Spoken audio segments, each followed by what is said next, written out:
cannot wait. Mr. President, gusto po namin kayo makapagpahinga. Ayaw ko rin, sir. Total, sabay naman tayo. Kung babagsak ka dyan, babagsak rin ako. Medyo masaya ko, hindi bumagsak dito, Mr. President. So, anyway, maaga pa, sir. Ito ang ano natin, siguro, unless there is a motion from any of my colleagues here and my co-chairs. Sir, you want to continue? Can I speak? Okay, Congressman Abante, you recognize. Ako po yung nakikiusap sa ating Presidente. Sir, pag ikaw nakikiusap ko rin. Pag nilarespeto ko yung tao, sir. Papahinga na po kayo. Kasi pag sinabi mo, kasi sir ko po, nagmumura na kayo. Kaya alam mo, pahinga na kayo. I will follow what you say. Salamat po. Pag wala akong respeto sa iyo, sampalin kita. Okay, ano po, pagkatapos niyo po na-delete, pwede na magsasang i-delete. Sige po, i-delete na lang ninyo ang sinabi ko. Paliwanag po, wala nang masabi yung tao. Lahat na total, baka sabihin nyo palusot lang. Let the investigators find out. Or, I will give you blanket authority, sir.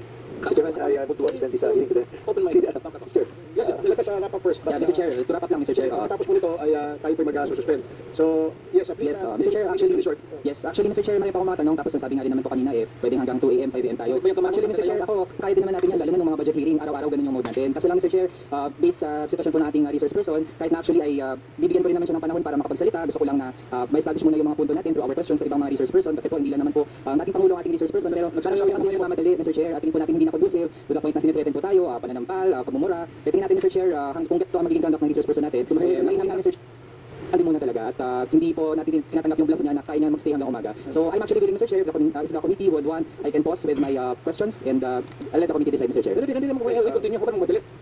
Nandito ko meron na pong Mr. Chairman, meron na pong motion na itong hearing na ito, itong pandinig na ito ay temporarily ay isususpindi natin, no? At ipagpapatuloy natin ito sa November 21st. Motion, sir. Congressman Dan Fernandez. Yes, sir. I move to suspend this. Okay, there is a motion to suspend this hearing. Duly seconded and hearing no objection. The motion is approved.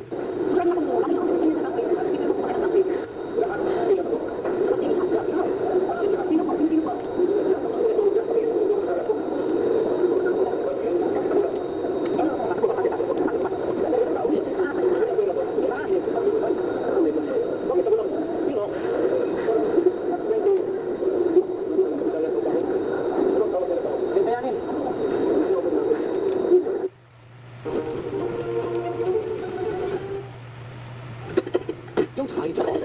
Fight it with Mucosolvan 24 hours. It loosens, clears, and protects. One capsule a day for 24-hour relief. Mucosolvan.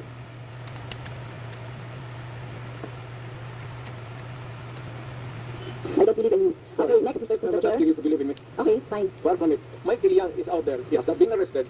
Wala namang dossier na pinapakita sa akin. Kung mayroon ako na ang pumatay, hindi na kailangan ang pulis. Ako na mismo ang... Kung may ebidensya po tayo na involved siya sa droga, papatayin na rin po tayo lang. Ako. Maliwala ba? Kung may mga Buhayan. Kasi gamutin mo pa sa ospital, magastos pa ang gobyerno, tapos tapon mo doon sa prisuhan, pakakainin mo pa. Tapusin mo na. That is my philosophy. And I don't believe in If you do not like my ideology, fine. That's mine. Bahala ka na sa buhay mo kung ano yun. Opo. At bahala na rin po yung yung justisya, yung batas sa inyo po, whether dito sa bansa or sa ibang bansa po. Naging presidente. Pero kung ganyan po yung, Mr. Chair, kung ganyan ang line of thinking ni Mr. Duterte, na walang ganyan niya ituring ang mga mamamayan, na kapag hindi niya mabigyan ng hanap buhay, nagdroga yan, patayin na lang. So what kind of thinking is that, Mr. Chair? Right thinking. That's yours. What else can you think of? It's the right thinking. I don't believe in you. Okay, next, Mr. I'm not Chair. asking you to believe in me. Okay, fine. Far from it. Fine, Mr. Chair. In same Senate hearing, Mr. Chair, Mr. Duterte said, encourage the criminals to fight. Encourage them to draw their guns. Yan ang instructions ko. And the only way na hindi kayo makulong, and to justify the killing is bigyan mo talaga ng panahon na lumaban. Okay? So, madalas po, Mr. Chair, nababanggit dito, self-defense ng mga pulis, yung ginagawa nilang pagbaril o pagpatay sa mga biktima ng or yung mga hinuhuli nila at pinapatay nila. So, as a lawyer, Mr. Chair, tanungin ko si Mr. Duterte, ano po ba yung elements of self-defense? When your life is placed in danger, whether as a civilian or a police, you have the right to defend. And if your life is in danger, kill the idiot in front of you, or you will die as an idiot. At yung criminal, malayang May maintenance para sa diabetes? Payo ni Doc sa bayan ng Tandular.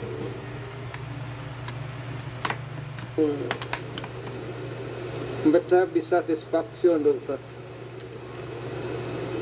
doing his thing.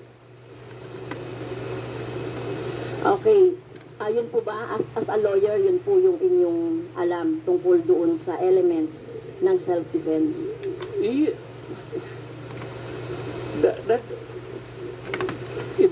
ibang ano man, performance of duty, yung self-defense, elements of self-defense, kasali yan doon sa, it also at favors the policeman or soldier.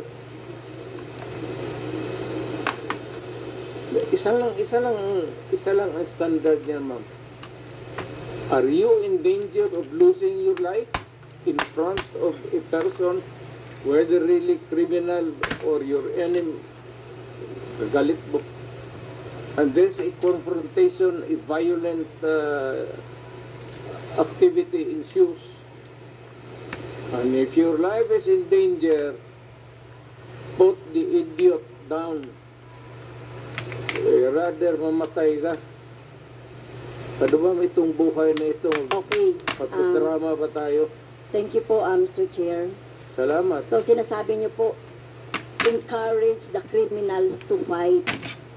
Okay? Encourage Ay, them tama to yan. draw their guns. Drama yan. Okay? So, ang elements po ng self-defense ay, ang alam ko po, no, sa turo ng mga abogado, ay kung merong unlawful aggression. Eh, yung bata po, meron bang, yung napatay na mga bata, yung mga napatay na mga, basta na lang nakursunadahan, etc. So, wala ditong elements of self-defense, no? Number 2, reasonable necessity of the means employed to prevent or repel. So, ang nangyari na po, pinatay na agad no? Pinatay na agad yung biktima. Pangatlo po, yung lack of sufficient provocation on the part of the person defending himself. Pero sinasabi dito, sufficient provocation. Mr. Chair, mismo nga sa presidente, dating presidente, si Mr. Duterte, sinabi mo na nga sa instructions mo doon sa inyong mga pulis, encourage the criminals to fight, palabanin. Okay? At narinig ko pa nga minsan ay kung walang baril ay bigyan ng baril. So encourage. So saan po dito yung elements of self-defense na sinasabi po ng mga pulis ninyo? Pero kayo po, kapag kapag yung time na nandiyan na yung biktima o nandiyan na yung suspect, kayo po talaga, gusto nyo patay talaga agad. I mean, I do not mean to be discourteous, Mr. Chair. Like to advise the lady to, pag siyang pumasok dyan sa aggression, you'd never understand it. Huwag na lang. Your hypothetical, Hindi, Mr. Chair, ang si Mr. Duterte mismo nagsabi patayin agad. Wala bang pagkakataon na mabigyan ng na mabigyan ng pagkakataon yung suspect or yung gustong mahuli? Ang concept niya talaga patayin agad ang mga kriminal o yung mga addict o yung mga pusher. Pero ang tanong ko nga, hindi nyo ginawa yan sa mga drug lords. Okay? Hindi kayo nang huli ng mga manufacturer ng drugs. Pero yung mga maliliit, ganyan ang tingin ninyo, ano? Yung mga kriminal na sinasabi ninyo. Ganyan niya tratuhin. Ganon ako gagago. Excuse me, Tingin mo, point of order. ganon ako Point of gagago? order, Mr. Chair. Kanina sinabihan na natin na may rule na bawal gumamit ng malaswang salita or hindi Hindi magandang salita. salita. I'm using a word. Ganon. Am I that stupid? English yan. Ang Tagalog niyan is ganon ako gagago.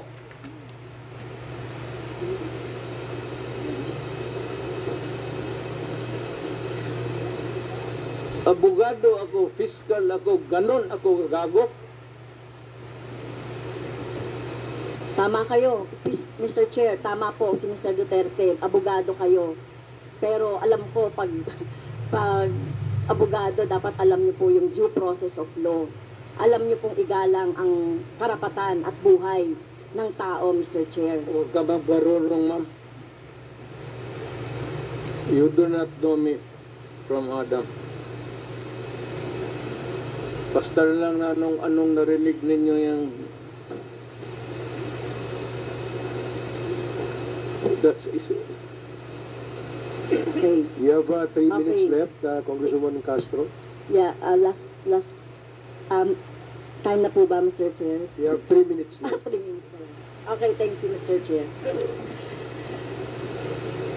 Si Michael Yang po ay kilala na at kilala pong malapit sa inyo kay Mr. Duterte, Mr. Chair.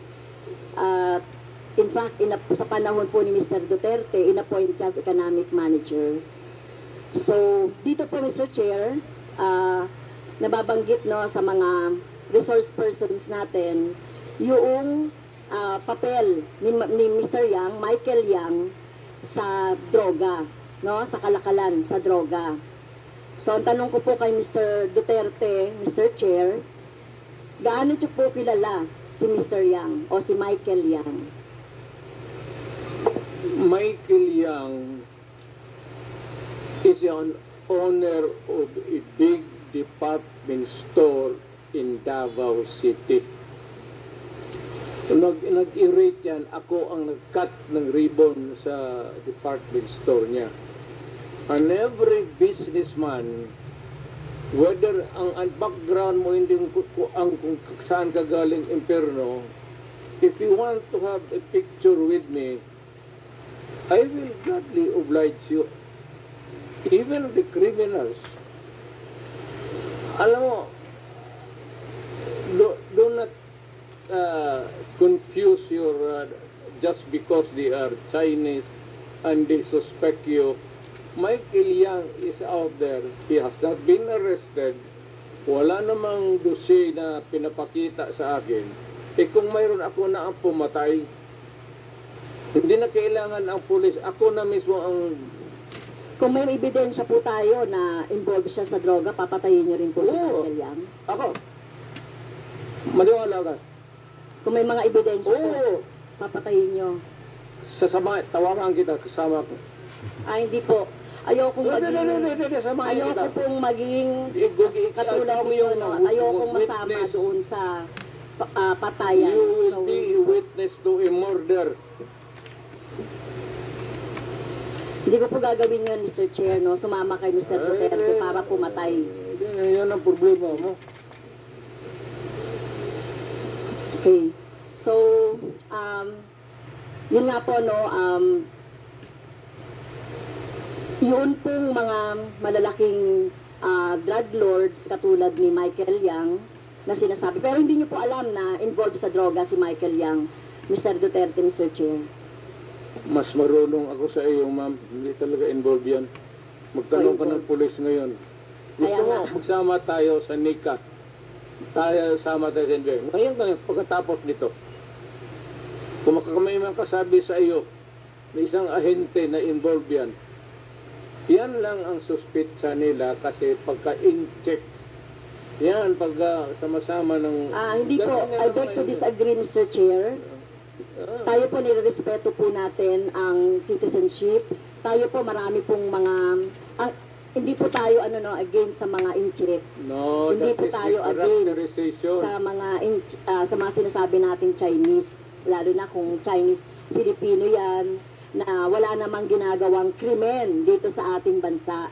Kaya ang tinutukoy lang po natin yung mga involved sa krimen na mga nababanggit po dito sa ating hearing ng Quadcom. So, sana po, nung panahon ninyo po, dapat ang ikinulong at kung yung pinapatay instead ng mga may hirap ay yung mga drug lords. Kaso wala kayong nahuling drug lords sa panahon ninyo. Si Michael yung nandito pa. Hindi pa hinuli. At bakit siya hindi nahuli? Anong ginagawa na itong gagong pulis pati? Alam niyo po ba kung nasaan si Michael Yang? Nasa Davao. Dito, nasa Davao. May malaking tindahan yan. Negosyante yan. Lahat ng negosyante na Chinese, natural born dito sa Pilipinas o from China, pagka dumikit sa akin yan, politiko ako, ma'am. Para sa akin, boto. At contribution sa eleksyon. Pera. Kailangan mo sa eleksyon, pera. Prangkahan tayo. Boto pati pera. Kung may maglapit sa amin na gano'n, at wala namang ebidensya na nagkakalat sa harap mo. Pero ako, pagka sigurado ako na gano'n kayang sinasabi mo ngayon, ako mismo ang gogorgor sa tao na yun. Okay. Wala akong pasensya dyan sa mga ganon.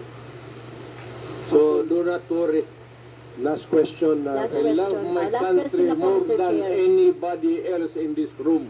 Dahil hindi po ako nasatisfy doon sa sagot ni Mr. Duterte, kaugnay doon sa, kasi gusto nating maturuan yung ating taong bayan, about doon sa, laging inaargumento na lang, self-defense, or whatever, o yung pag-encourage ng mga criminals to fight. So, pwede bang matanong si Ma'am, Attorney I am Neri? not here to satisfy you. Attorney Neri, Mr. Chair,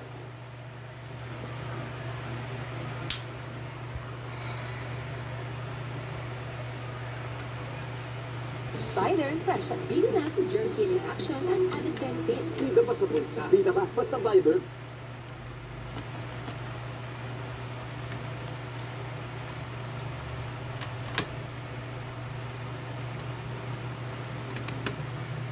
tama ba na tawagin po itong Davao model or Davao style, Mr. Chair?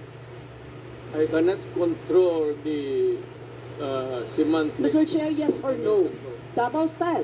Do not ask me to answer yes or no. You are not an investigator. Mr. Chair, tayo po ay nasa investigasyon kasalukuyan, Yes, Mr. but you Chair. are not an investigator. Why are you asking me to answer Mr. Chair, yes or no? tinatanong po na... Point of order.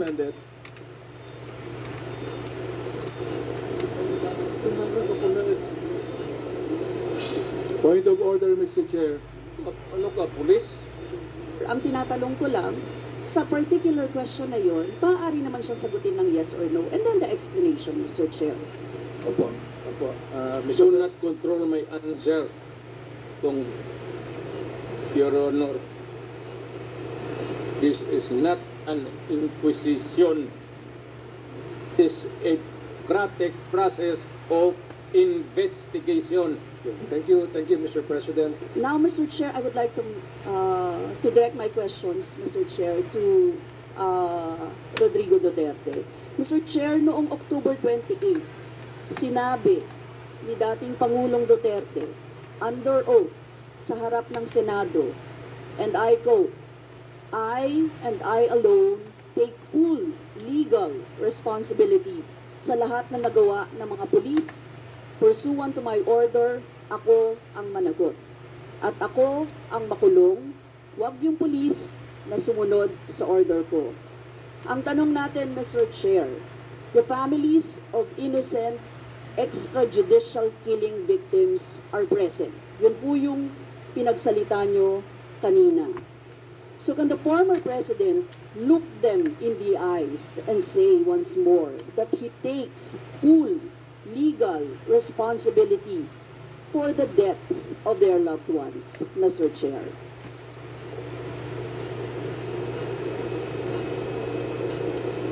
Mr. President, can you, What's the question?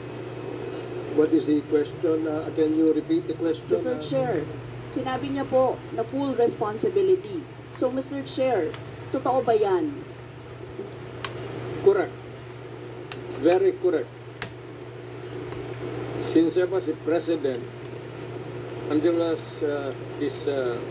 now, serious problem about drugs, I have to issue or make a policy statement about drugs. At all that happened, yung nangyari pursuant to my order to stop the drug problem in this country, akin yun. Akin yun. Ako ang nagbigay ng order kasi ginawa nila illegal or legal, akin yun. Thank you, Mr. Chair. I take full responsibility for it. Thank you, Mr. Chair. Yun po yung tanong ko. Yung families of innocent extrajudicial killings, kayo din. File the case in court. Mr. Walang Chair. problema. Nandiyan ang korte. Yes, Mr. Chair. Second question ko. Responsable kayo kasi polisiya nyo yun. Kumbaga, tatak Duterte. Dahil polisiya nyo rin yan, tama ba? Sa Davao. Nung nasa Davao pa kayo. Tama ba na tawagin po itong Davao model or Davao style? Mr. Chair? I cannot control the semantics. Mr. Chair, yes or no? Davao style. Do not ask me to answer yes or no. You are not an investigator. Mr. Chair, tayo po ay nasa investigasyon kasalukuyan, Yes, Mr. but you Chair. are not an investigator. Why are you asking me to answer Mr. Chair, yes or no? tinatanong ko na... Yes.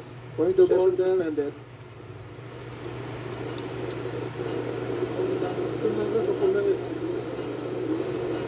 point of order, Mr. Chair. Ano ka, police? Point of order, Mr. Chair. The session is suspended for the meantime, so please, let's take time to calm things down, okay? Para ho maayos ang ating hearing sa ngayon.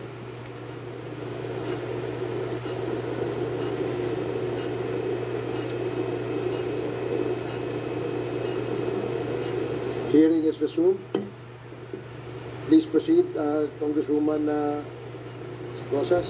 Yes, Mr. Chair. Napakasimple lang po ng tanong ko.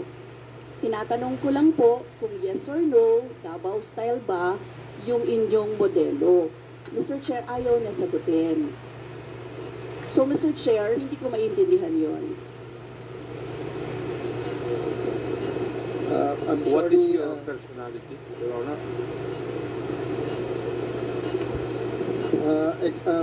if I may, Secretary Bello, we normally, the committee does not allow the counsel of the witness to speak because the role of the counsel is limited only to counseling his client on his rights. Hanggang dun lamang po. But we cannot ask you to answer any questions that will be asked by any of the members. And that is what Thank you, is in Your the Honor. rules. Your Honor, actually, I'm not answering the question of Congresswoman Rosas, Your Honor. My point is, Your Honor, to allow the resource person to finish his answer. Okay, we will do that. Thank you, Attorney Bello. Thank you, Your Honor. Thank you. Congressman Brosas, maybe it is, perhaps the former president would like to elaborate on his answer. We may ask questions that is answerable by yes or no, and as much as possible, we would ask the resource person to say, to only answer yes or no. But if he wishes to elaborate, and as long as it is germane and related to the answer to your question, we will allow that. But Yes. we will make it very, very short. As Mr. Chair, pwede namang mag-expound, Mr. Chair. Ang tinatanong ko lang, sa particular question na yun, maaari naman siya sagutin ng yes or no. And then the explanation, Mr. Chair. Opo, opo. Do not control my answer, kung Your Honor. This is not an inquisition.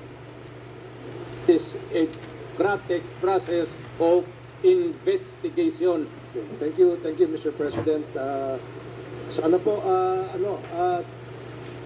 if there are questions that will be propounded by the members, hopefully, medyo, kung gusto po natin mag-elaborate, we will allow that, provided that kung maaari po sanang iksian lamang po natin nang sa ganun, malinaw. And for the members who wish to ask questions that are answerable by yes or no, please make the questions very clear para ho masagot po ng yes or no,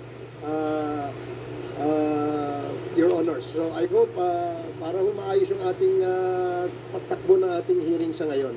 So please proceed, Congresswoman Brosas. Yes, Mr. Chair. Mr. Chair, tanong ko, sinasabi nyo rin na ang war on drugs ay talagang utos nyo. Diba? Pag sinabing war on drugs, Duterte yan. Sa inyo na nadikit yan. Unless, ito po, tanong na pwede nyo i-expound. May iba kayong gustong itawag doon? Meron po ba kayong gustong ibang itawag doon? Wala na po. Sabi ko, I assume full responsibility for whatever happened in the actions taken by the law enforcement agencies of this country to stop the drugs or the serious problem of the drugs affecting our people. Mr. Chair, next question. Nung naging mayor po kayo, sabi nyo naging safe ang Davao. Tama po ba? That could be that should be answered by a third person. I would not be answering that. It would be presumptuous of me to conclude. Hindi ako magsabi. I never. Going shopping, so many things to choose. You look just love it, that is just take a shot. Oh, just love it, that is just enjoy it. Taste just love it, that is just even though. Oh, just love it, that is just take it. Just love it, that is just take it. Wanna party, wanna dance. Just get it, dance. Just love it, that is just live it up with that is. When you feel that is. Said that Davao City was not yet publicly. Mr. Chair, as mayor, masasabi nyo na naging safe ang Davao sa panahon niya. Talaga. Kasi walang kriminal sa kalye, Talaga. walang snatcher, Walang sinatso. walang akyat bahay, Walang akit bahay. walang magnanakaw, Walang magnanakaw. walang mamamatay tao. Walang mamatay tao. So yun po lahat, yes. Oh. So walang mga kriminal o walang insidente ng kriminalidad. Bakit po? Merong mga incident, not totally. It could be a dream of a city not to have any criminal incidents or violence. Pero overall, Davao City was safe.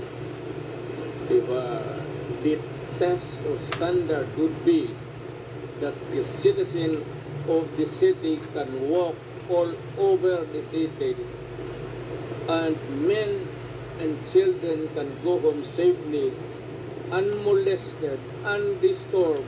That was the standard that I gave to the police of Davao City. Mr. Chair, I would like to ask, no, hindi ba nagkandamatay sila sa panahon na yun? Marami po. Sino-sino po ang mga pumatay? Wala akong listahan yan, ma'am. We have to go to the... Tawag nito. Hindi ako, hindi ko bit-bit. Ang bit-bit ko lang ko yung pindi. Mr. Chair, I would like to ask again, no? Sa inyo po, nakaranasan, kayo mismo ba pumatay? Ako, marami. Mga 6 o 7. So what- ko kung natuluyan yung, hindi ko na pinula up sa hospital kung natuluyan. Out ko lang ipaalala ko ulit, Mr. Chair, kasi mula din ito sa Senate hearings, ano. I-quote ko lang po kayo, in Davao, I used to do it personally, just to show to the guys that if I can do it, why can't you? Correct. Sinabi niyo po yan sa mga business leaders sa meeting sa Manila. At kung paano niyo ginode ang mga police officers to gun down suspects. Tama po ba? Yes, if they present a violent resistance, that's the only thing that you can kill the criminal if you are personally in danger of losing your life too. Ito But ba? hindi mo pwedeng patayin yung criminal nag-handcuff o nakatali. Hindi trabaho ng lalaki yan. Ito pong second, Mr. Chair, na quote, kayo rin ito, and I go around in Davao with a motorcycle, with a big bike around, and I would just patrol the streets looking for trouble also. Manila Times po ito. I was really looking for a confrontation so I could kill. Sinabi niyo po. Yes. Nagdadasal po ako, nagdamumtor ako na may mag-hold upper dyan. At umabot na kita, talagang patayin kita. At kung basta criminal ka, wala akong pasensya sa criminal. Pagka lumaban, patayan. So, Mr. Chair, kanina po kasi sinabi ni Duterte na he takes full legal responsibility.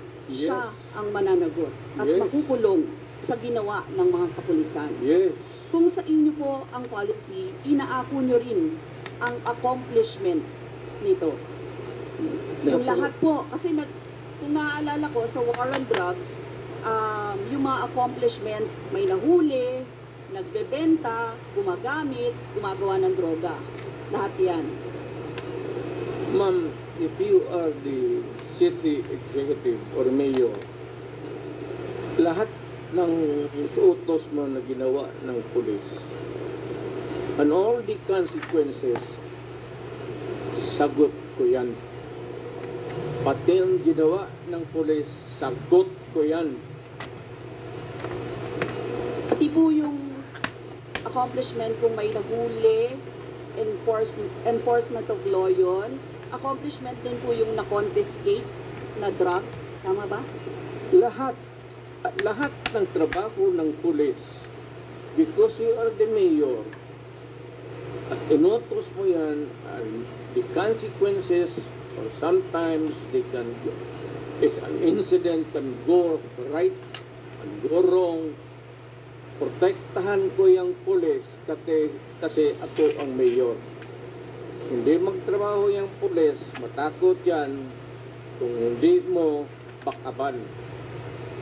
So lahat ng trabaho ng pulis, kung ako'y mayor, for the longest time, akin yan. So, Mr. Chair, alam niyo po ba kung ilan ang arrested sa mga drug operations at how much ang drug na na-seize ng time na yan? Ma'am, I was not notified in advance that I have to make an accounting for the arrested persons in Davao City. I thought I would not want to. That would not be a proper question. For a Mr. Chair, resource sabi person. niyo yung accomplishment report sa inyo. Accomplishment, yes. Accomplishment is another thing. But is it to ask for the number of arrests or killings, that could be a stupid question. Mr. Chair, sinabi po ninyo na aakuin nyo lahat. Eh di syempre may accounting din kayo, Mr. Chair. At kabisado nyo, kahit nga kabisado ninyo kung ilan ang hinuli, ilan ang pinatay, ilan. Dapat may accounting kayo, Mr. Chair. And I believe, Mr. Chair, noong 2017, correct me if I'm wrong, may President's Accomplishment Report kayo, Yes, Mr. ma'am. Chair. Tanungin kita, where were you the other day at 4 o'clock in the afternoon? Point of order, Mr. Chair. Sinabi ko, Yes, may I remind our resource person, Mr. President, maaari po ay wag po, iwasan po natin magtanong sa ating po mga membro. Please answer the questions lamang po at refrain from asking questions to the members of Congress. Yan po ang nakasaad sa ating rules. Please continue, Congresswoman Brosas. Thank you, Mr. Chair. I'm sure alam po yan, no, ng former President kasi siya ay naging miyembro din ng Kongreso, Mr. Chair. yes. Mr. Chair, 2017 President Accomplishment Report meron, sinabi niyo rin naman. Ngayon, Mr. Chair, kung gano'n, handang mag-cooperate ba ang dating Pangulo sa lahat ng investigations na gagawin, Mr. Chair? All investigations. What do you mean by lahat? How many investigations do you think that I have to participate? Point of order again, Mr. Chair. Let's say 1 minute suspension. Walang